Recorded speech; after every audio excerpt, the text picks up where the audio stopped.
Hi, good morning, everyone. I've never walked onto Metallica before, so that's pretty cool. Delighted to welcome David Schwartz, C2 of Ripple. Thanks for joining us, as I said. I think a lot of you probably know what Ripple is, but let's just do a quick kind of primer on what it's about. So, David, do you want to say what Ripple does? Sure. So Ripple is a fintech company, and Ripple is focused on international payments right now, which is where the high friction is. And I would say that what we're working on is kind of getting enterprise customers together, mostly financial institutions, banks and non-banks, and allowing them to negotiate their payments on a network directly, bypassing things like SWIFT or things that take multiple days to settle and allowing them to settle instantly. Yeah, this has been the narrative for a few years because I've talked to your CEO, Brad, fairly often, and he's made the case this is a way for banks to save money, use XRP as kind of a bridge currency. But I got to say, it doesn't seem to be happening. It seems every year this is kind of the promise, but we're not seeing a lot of adoption. What's going on there? I would agree that adoption of digital assets has been a little slower, or I mean, you could see it as being incredibly quick or incredibly slow, depending on what time frame you think is reasonable. I would say revolutionizing international finance is not something that you would expect to happen overnight, but it is a multi-step process. And I think the first problem that we encountered, I mean, we kind of thought that we could take a direct line to settling with a digital asset, and I think a lot of people thought that, well, now we have digital assets, let's just use them for payments, and that'll be that. Part of the problem is that the payment systems are just not capable of supporting instantaneous settlement. So if you think about a payment system like SWIFT, where you just kind of push a payment message out, and you don't necessarily know the entire path, and you don't know the fees until later, you don't even know if the destination account even exists until sometime later when the payment is actually processed by the destination institution. There's no way that you could build instantaneous settlement into a system like that. So we kind of found ourselves in this situation where if we wanted institutions to settle their international payments with a digital asset, we first had to rebuild the payment messaging, sort of the plumbing. And we discovered something interesting on the way. What we discovered was that the existing plumbing was so bad, I mean, it dates back to batch computing days, that just improving that messaging was a product. That was something that banks and non-bank financial institutions would be interested in. And so we focused on building a top-notch payment network that can settle with a digital asset. And I think it's fair to say that we haven't yet proven that we can actually settle with a digital asset. We're just making that transition from building a payment network that can settle with a digital asset to figuring out where you really want to settle with a digital asset and making that settlement happen. That's, if I can interrupt a second, that's my understanding. You built xCurrent, right, as a messaging product? Correct. And a lot of people seem to think it's superior to SWIFT. And you almost have this successful enterprise software business on your hands. And good for you, but it seems Ripple wants to do something more, which is to encourage the users of this to also wrap some XRPs into the transactions. But it sort of seems like you're shoehorning something in there that a lot of banks are like, wait a minute, we don't need this. We're just good with the messaging thing. So make the case for us why you need XRP in this. I would just start out by saying I think that is a fair point. I think we do have a struggle on our hands to convince particularly banks, because banks are extremely conservative, they're very slow moving.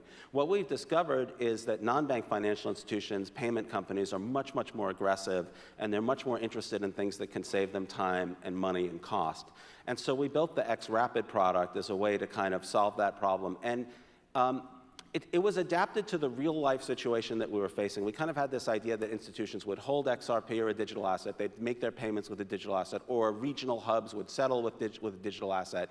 And for a variety of reasons, the world wasn't quite ready for that, including regulatory issues, lack of liquidity, immature ecosystem around digital assets. And so we couldn't aim directly for sort of the end state that we wanted. We had to come up with a more practical plan. XRapid is aimed at two things. So one of them is sort of remittance-type international flows, where cost is very high, and the volatility actually favors a digital asset, which is kind of bizarre. Usually people will say the problem with digital assets is they have such volatility. But here, if you think about trying to pre-fund Mexican pesos on a Thursday to make payments on a Monday, that's a lot of volatility in Mexican pesos. Whereas if you can use XRP, which can move across the planet in just a couple of seconds, the volatility is actually less. Even though XRP is inherently more volatile, you're only holding it for the minute or two it takes to complete the transaction. And I think the other thing that XRapid handles is you might have a bank that doesn't want to touch a digital asset. They're like, we can't have XRP on our books, we can't buy it, we can't sell it, it's just too much of a regulatory challenge for us. But let's say they want to make a payment in Mexico, and they don't want to have to pre-fund, and they don't want to have to get confirmation 3 days later. What they can do is they can have an ex-Rapid customer that probably won't be a bank. It'll be a payment company or some other type of institution that uses a digital asset to buy the Mexican pesos as an internal treasury function and then offers those Mexican pesos to the bank. So it's a workaround to the limitations that we found that we think is adapted to the situation that we're in today. Right, and this is the part I've never quite got my head around. For this to work, you almost need like a local market maker who's going to sit there and be willing to hold those XRP and move in and out of pesos or whatever exotic currency, like you often cite the Philippines is another one. What are these companies? Like, it's sort of like, yes, that would work if these companies existed, but do they even exist? So this is one of the very interesting things. Like, if you had to go out and recruit somebody to do that, it would be very difficult. You'd have to pay them to do it, because why would they do it if not that someone was paying them? But because these systems are completely open, and I think this is one of the most important things that distinguishes us from our competitors, and is sort of why would I use a digital asset? These systems are completely open. XRP is available to anybody. You don't need to agree with anybody to use it or hold it. And so if you have somebody who has a counterflow, like you have someone who has a bunch of grocery stores in Mexico, and he's paying 6% to move his Mexican pesos into the United States, he can just offer that liquidity.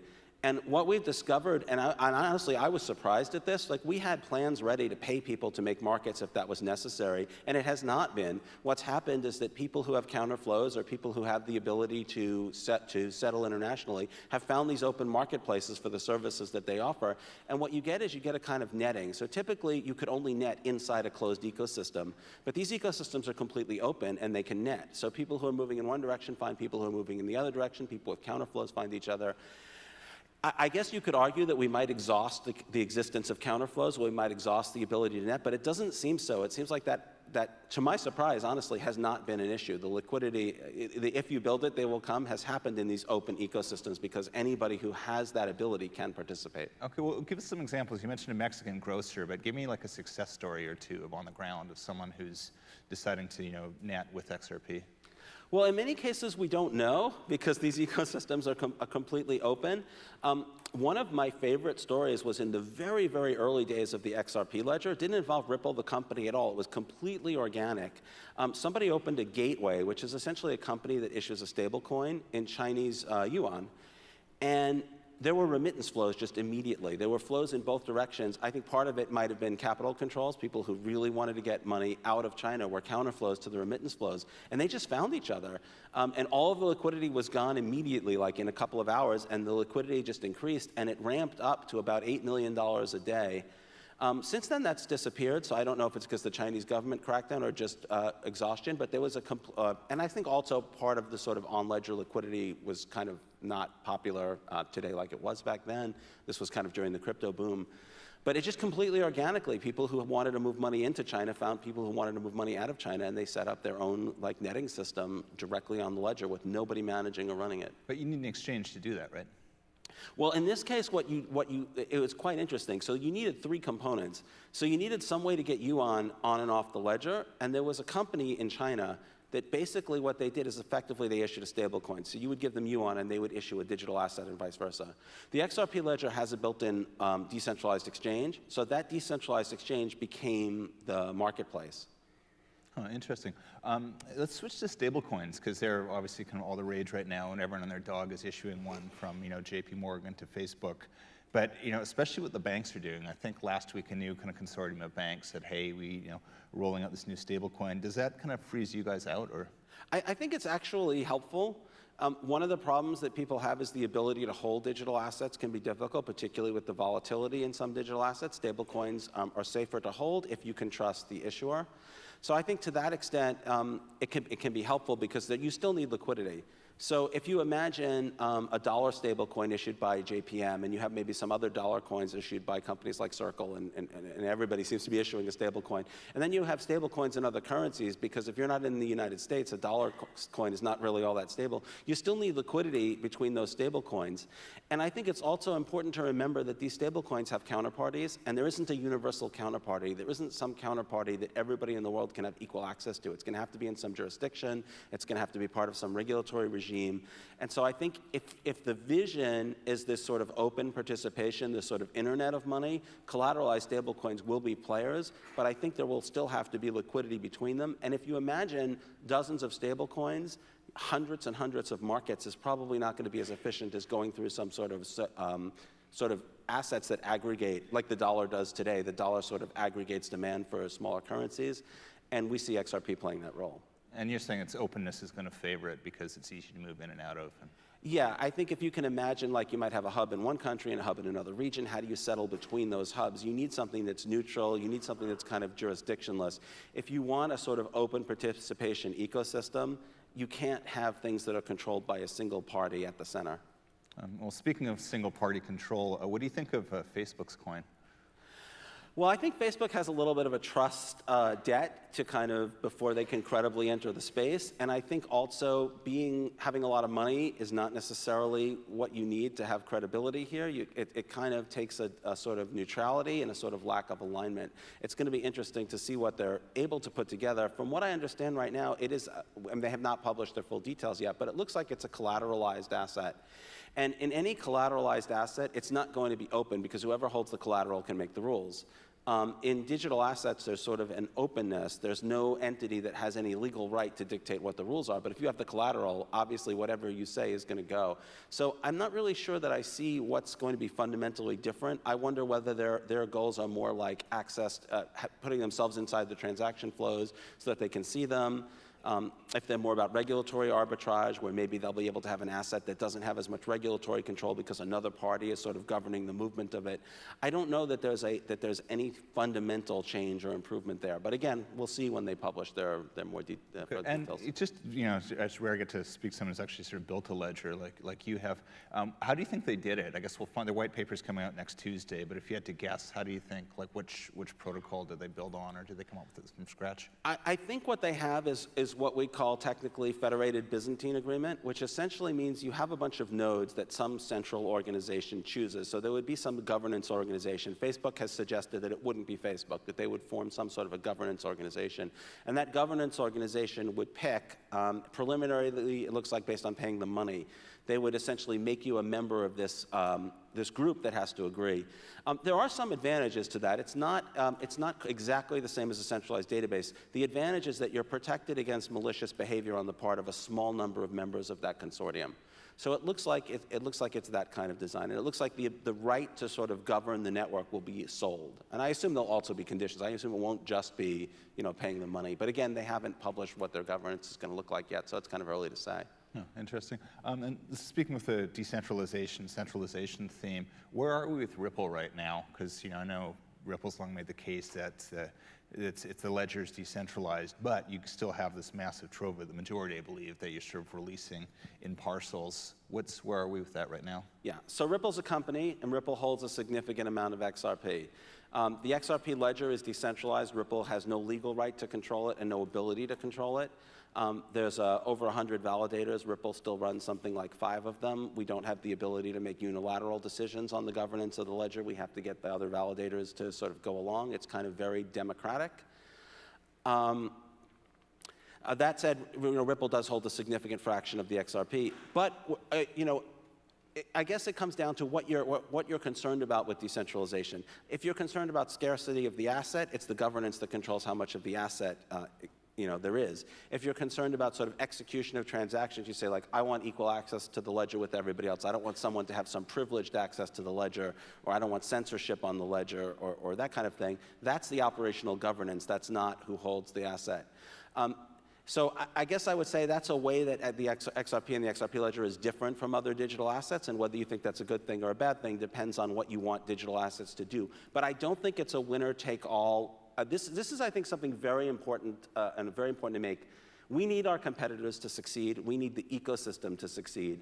An analogy I sometimes use is your cell phone. Like, everybody in this room probably has a cell phone on them, and that would allow them to tweet about this talk right now. But they don't hold that cell phone to tweet about this talk. They hold that cell phone because there's an entire ecosystem from Twitter's competitors. And so Twitter doesn't have to worry about, how do we get people to have cell phones? How do we get people to have home internet access? No, they just say our target market is people with cell phones and home internet access.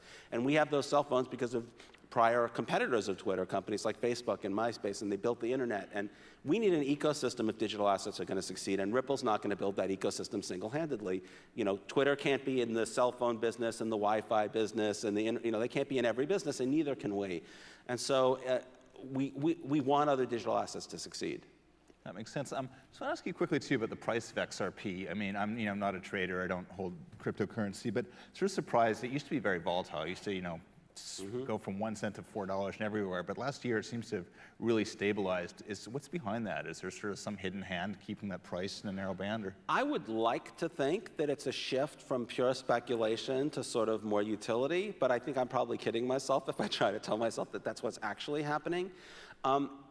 It's very, very hard to understand the price, and I think anybody who tells you that they think they know what's going on is probably, you hear on the news, oh, the stock market, went down in profit-taking, but, why was there profit-taking today and not yesterday or tomorrow? I don't think really anybody knows. I don't buy this theory that I think sometimes there are manipulation, but I don't buy this theory that there's like shadow organizations that are governing prices. I think it is largely in the sort of macro scheme, I think it is realistic speculation about what the prospect is for digital assets in general. And I think something interesting that you'll notice is that the digital asset market is very highly correlated. If it was a good day for Bitcoin, it's probably a good day for Ethereum, probably a good day for XRP, and so on up and down the line. And the reason I think that is I think the market understands that there needs to be an ecosystem and that either digital assets are going to be a big thing or they're not, or at least they're not ready to kind of parse out the fine details. It's like if you worked for Google in the early days, you'd be super excited about search. You'd be like, search is the next big thing. We're going to be the next. But you could also have been at Alta Vista or Lycos or Ask Jeeves and you would have felt that same way. I think it's kind of early to figure out who the winners and losers are going to be. And right now, it's just like, is this an exciting area or not? And I think the jury's still out, obviously. Obviously, I think it's exciting. Yeah, no, I think a lot of people do. Let's turn to our friends at the SEC. With a lot of news last week with Kik and their Defend Crypto thing. Did Ripple take a position on that? No. We didn't, and it's an interesting circumstance. So the SEC has largely been doing regulation by enforcement. They kind of gave a green light to Bitcoin and Ethereum, and then they kind of said, no, we didn't really give a green light to Bitcoin and Ethereum, but it's kind of perceived, at least in the space, as them giving a green light. And otherwise, they've pursued regulation by enforcement, initially against like really bad actors, like things that I think most people in the industry would say are outright scams. But what they haven't done is they haven't given any kind of regulatory clarity. So it's very hard for people to know whether what they're doing is whether the SEC is going to come back and say, you should have known all along. Ripple's a good example. We've been tremendously transparent about everything we're doing, and yet, there's this possibility that the SEC will say, hey, you should have realized all along, or, it's kind of an awkward situation for us. As far as this situation specifically, I think it's probably going to be good that there's going to be a case that's going to get at least some regulatory certainty, although it will probably take a couple of years. I think Kin made an interesting effort to kind of astroturf a little bit and try to get people behind them as defending crypto. But I think something interesting kind of prevents the crypto space from working together on regulation as well as they might, which is that if you perceive yourself as more legitimate than Kin, you don't want to be on stage with them. Whereas if you perceive yourself as less legitimate than Kin, they don't want to be on stage with you. And so everybody is trying to kind of carve out their own little, like, what we did is okay for these tiny little reasons. And if you were, part of Kin, what you would do is you would try to say what we did is okay, and you would make as narrow as an argument as you have to do. So this idea that they're going to defend crypto, I don't know. But obviously we're watching very closely to try.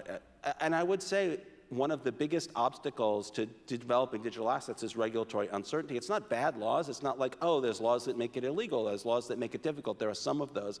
But the biggest problem is this fear that government agencies will turn around and say, you should have realized that everything that you're doing was already illegal. Meanwhile, there's a robust debate over whether that's the case or not. It's not a... I think that's a good description, yeah, because what I think we saw is, Kik threw a bit of a Hail Mary there, and, then you saw the SEC aired some of its dirty laundry. Its CEO should not have been going around saying you're going to make a profit on this. There was some sort of shenanigans, but at the same time, it does seem the regulators moving the goalposts a little bit, because a year ago, they were like, oh, if you're heading towards decentralization, you're fine, and now it's like, watch out. So do you think, the SEC has been a little inconsistent, or...? I think they haven't given clear guidance. They had something like a 15-point test with 11 sub-factors, which obviously for any realistic project, some of those are going to look good and some of those are going to look bad and some of those are going to be arguable both ways. So I mean, yeah, there definitely has been a lack of clear guidance. I think that's definitely something that you could fairly say. Interesting. Got a few more minutes. What I'd love to ask you about, because I rarely get to speak on stage with the people who actually, build blockchains. It's usually sort of the, executives running them. You built the XRP ledger, and I'm curious what you see. What has changed out there? What projects are exciting, going to work? What are, what's going to fail? Thinking of just like, the dApp ecosystem, which seems a bit of a flop. And then you have projects like Definity. I guess where's it all going? So I'm kind of saying the jury's still out on the decentralized finance space. I think it could be really big, and I think it could collapse. I think it's going to depend on what other developments there are and what it has to compete with. There's a real shortage of actual use cases. Like payments are here. We all know that international payments need to be improved. We all know that like you have these walled gardens and that payments need to be better. And if you're looking at things like lending or security settlement, there's always a payment going on or multiple payments going on in those same things. So I think that's really concrete and really ready to happen. The further away you get from that, the more sort of speculative it gets. People look at things like lending. Some of the early efforts, I don't know if you heard about the story with DAI, with the interest rates shooting up and the lack of governance. So I think the jury's out on that. I will say one thing that I think is going to be huge is micropayments. This gets a little out there for this audience maybe, but I think micropayments are going to sort of take over the world the way packet data kind of took over the world. I think that if you can make small payments very cheaply and you can make billions of them without a problem, then you don't need anything else. You don't need some special way to make larger payments. Yeah, tell me more about. I wrote about that recently because it's near and dear to my industry. I've covered media for 10 years, and even 10 years ago, we're like, micropayments will save us, because right now you hit a paywall. Maybe you want to read that sports story. The local newspaper is like, subscribe, blah, blah, and you're like, nah, and leave. If there's something in your browser, you could just click and pay 50 cents to read. Is that close, or when do you think that's going to come, and who's going to bring it to us? So there's actually a web monetization standard. And what you do is there's a protocol called Interledger, which is a payment protocol that allows you to have a sort of receiving address that's universally understood. So why is email so great? You give me your email address, and that's all I need to know to contact you. Interledger does the same thing. Whether you receive bitcoins or dollars or XRP or whatever, you can have an Interledger address as long as there's someone who speaks that protocol who can receive the funds for you. The way this web monetization protocol works is you just put a tag in your web page that says, this is where you can send me money. And then your browser has a plugin. There's a company called Coil that's a web monetization provider, but anyone can do it. And what they do is they make a plugin for your browser that reads those web monetization tags and just sends them money. So if you go to a website, instead of seeing like, we need to raise $50,000 to stay online, you'll see thank you for donating. Or if they have a members only area or a paywall, you'll just go right through it and you'll see a message that like, thank you for sending us money through web monetization. Coil made 1 billion payments last year, with the average payment being like 1,000th of a penny. So it's effectively streaming money. And what's nice about that is if you pay a certain amount of money to go through a paywall and it was a clickbaity article, you can't get the money back. Like 50 cents is enough that it's worth trying to trick people into getting into that article. But if you're streaming the money while they're on there, and your web monetization provider can be like, these guys are terrible, we're just not going to send them any money, or these guys are great, we're going to send them a lot of money. And I think that's super important because a lot of the privacy issues come from advertising. A lot of the reasons that like the internet sucks comes from the advertising model that websites use that force, if I'm going to give you an ad, the more I know about you, the more you're worth to me. Whereas if you're paying me to access my site, none of those privacy issues become a problem. So I think that's really big. That's exciting. So you're saying within a year or two, we might all have like a little digital wallet with some, Bitcoin or XRP or stablecoins in it, and just stream the money to the sites we like? Exactly, in thousandths of a penny increments or even smaller. Huh, very cool. And I'm repeating myself, but how far away are we from that? Well, we have it now. It's just a matter of adoption. All of the technology is here. So there's still connectivity needed, like, how can I get money in with like a credit card? Coil already does that. I pay Coil $5 a month on my credit card, and they stream money to the websites that I visit. And there are websites now that will thank me for donating. So it's happening now. And what makes that work is this idea that we can make payments ridiculously cheaply. The payment is no more expensive than any other like internet request. And I think that's the magic that makes that work. And we could build enterprise payments on top of micropayments. You can do anything with micropayments, just like you can do any data thing with packets, as long as you can send enough of them, same thing. Very cool. We are almost out of time. I promised we'd play the game that they like to do here called Overrated Underrated. So I will give you a word, and you can only say overrated or underrated. Facebook. Overrated. Ethereum. Underrated. Bitcoin. Oh boy, I'm going to say overrated at the risk of, but under protest. Okay. Ask it with an asterisk. All right. Jamie Dimon. Overrated. I'm going to get in trouble for that, aren't I? All right. EOS. Overrated. Ripple. If I don't say underrated, I'm probably not going to have a job. That's going to call you. Yeah.